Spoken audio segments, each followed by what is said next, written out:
Madam Secretary. Announcements by City Council members and staff regarding upcoming and recent events and recognition of citizens. Now, Mr. Burns. Yes, sir. Mayor, as you know, we're gathered here today in our pink shirts to bring awareness to the fight against breast cancer here in Fort Worth and across the globe. But tonight I ask my colleagues' indulgence in allowing me to use my announcement time to talk briefly about another issue that pulls at my heart. Ron, would you go ahead and run the parents of Asher Brown, who you can see above, complained to school officials in the Cypress Fairbanks ISD outside of Houston that their son was being bullied and harassed in school.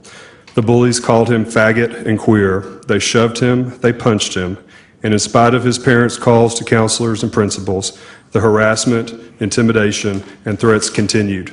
For years, it continued. A couple of weeks ago, after being bullied at school, Asher went home, found his father's gun, and shot himself in the head. His father found Asher dead when he came home from work. Asher was 13 years old. I'd like for you to look at his face. Unlike Asher, Indiana teen Billy Lucas, who never self-identified as gay, but was perceived to be by bullies who harassed him daily at the Greenberg Community High School. 3 weeks ago, he hung himself in his grandparents' barn. He was 15 years old. Minnesota 15-year-old Justin Auberg came out to friends at age 13, after which the harassment and bullying began. It grew as he moved from middle school to high school. When he found the harassment more than he could bear, he hung himself in his room and was found by his mother. Classmates started teasing and name-calling Seth Walsh in the 4th grade.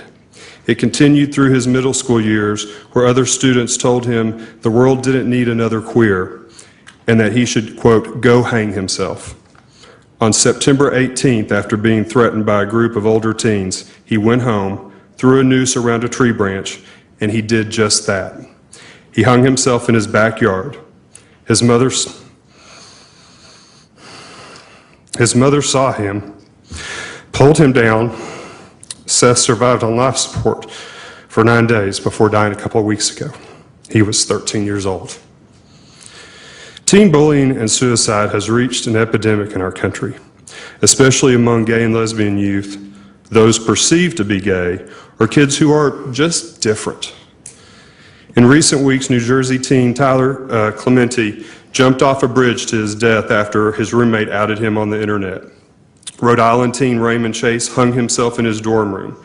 And we learned just yesterday of Oklahoma teen Zach Harrington, who killed himself after attending a city council meeting in Norman, Oklahoma, where speakers made disparaging anti-gay remarks.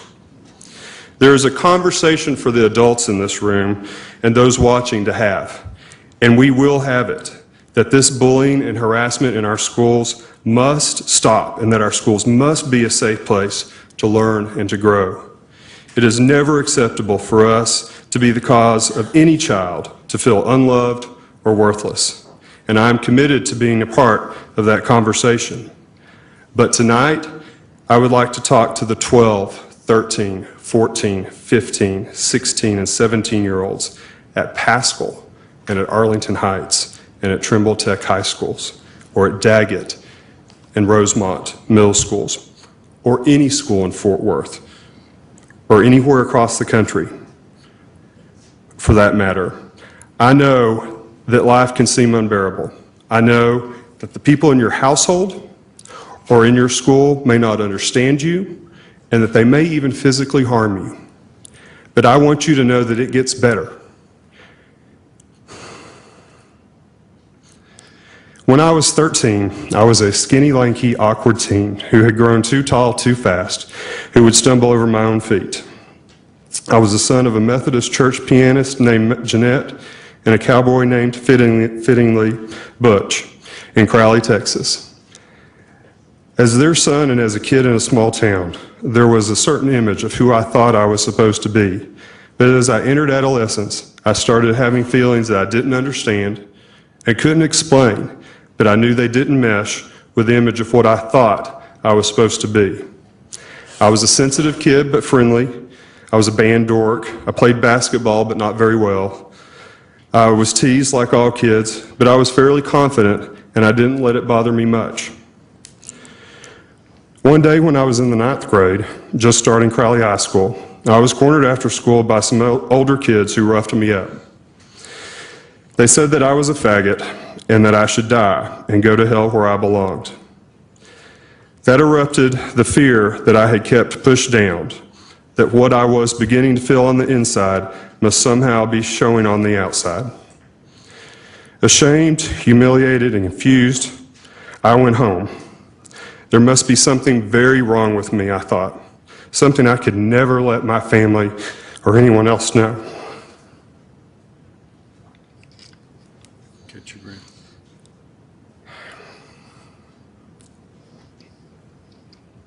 I think I'm going to have too hard a time with the next couple of sentences that I wrote. And also, I don't want my mother and father to bear the pain of having hear me say them. Take your time. Take your time. So I will just say, and I'll skip ahead, I have never told this story to anyone before tonight. Not my family, not my husband, not anyone. But the numerous suicides in recent days have upset me so much and have just torn at my heart. And even though there may be some political repercussions for telling my story, this story is not just for the adults who might choose or not choose to support me.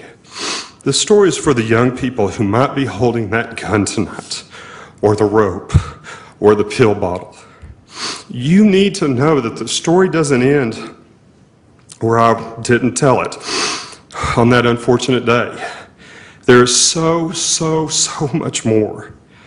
Yes, high school was difficult. Coming out was painful. But life got so much better for me. And I want to tell any teen who might see this, give yourself a chance to see just how much better life will get. And it will get better. You will get out of the household that doesn't accept you. You will get out of that high school, and you never have to deal with those jerks again if you don't want to. You will find and you will make new friends who will understand you, and life will get so much better. I look back and my life is full of so many happy memories that I wish I could share with those whose photos were shown up above earlier and those who have taken their lives. Memories that I wish I could share with the 13-year-old version of me on that very unfortunate day. If I could, I would take the 13-year-old me by the hand and take him to the campaign office in 1992 of then Governor Clinton, where for a very speechless moment, my now partner J.D. Engel and I saw each other for the first time. I would take that 13-year-old me to the first day of spring in 1999 on a West Texas ranch hilltop, surrounded by a dozen head of black Angus cattle who thought we were there to feed.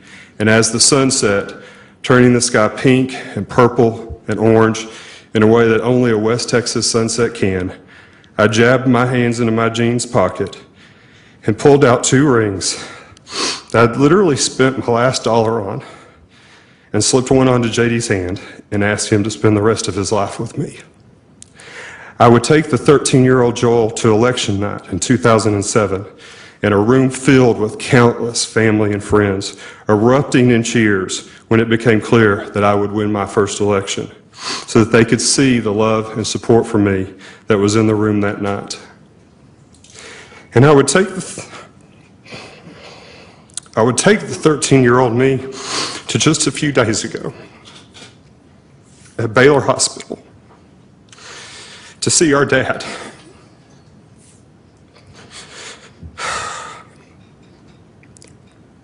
Our dad, who's no longer the 40-year-old tough cowboy that he was when I was 13, who I thought would never understand me, but is now the 67-year-old dad, still pretty tough cowboy, who has grown older. And the 13-year-old me would see me today holding my dad's weathered hand and see my dad as he woke up from his operation and him squeeze my hand and look up at me and say,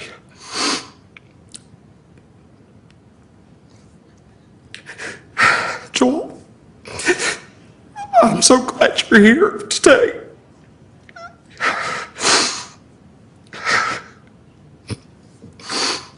And me say back to my dad, "I am too, Daddy. I am too."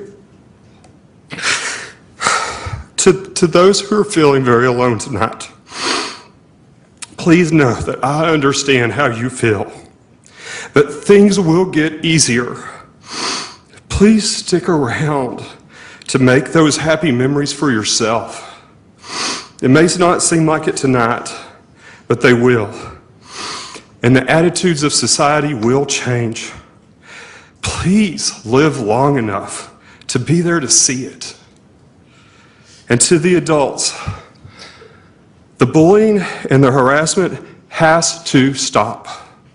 We cannot look aside as life after life is tragically lost. If you need resources, please check out the trevorproject.org online. And you can call me and I will get you whatever resources you need. My number is 817-392-8809. I want to thank those in this room for allowing me this time. And to JD and the rest of my family, I'm sorry for you learning of this painful personal story in this public way for the first time. But know that I am able to tell it because of your love for me. And Mom and Dad, I'm alive today because you love me. Again, attitudes will change. Life will get better. And you will have a lifetime of happy memories if you just allow yourself and give yourself the time to make them. Thank you.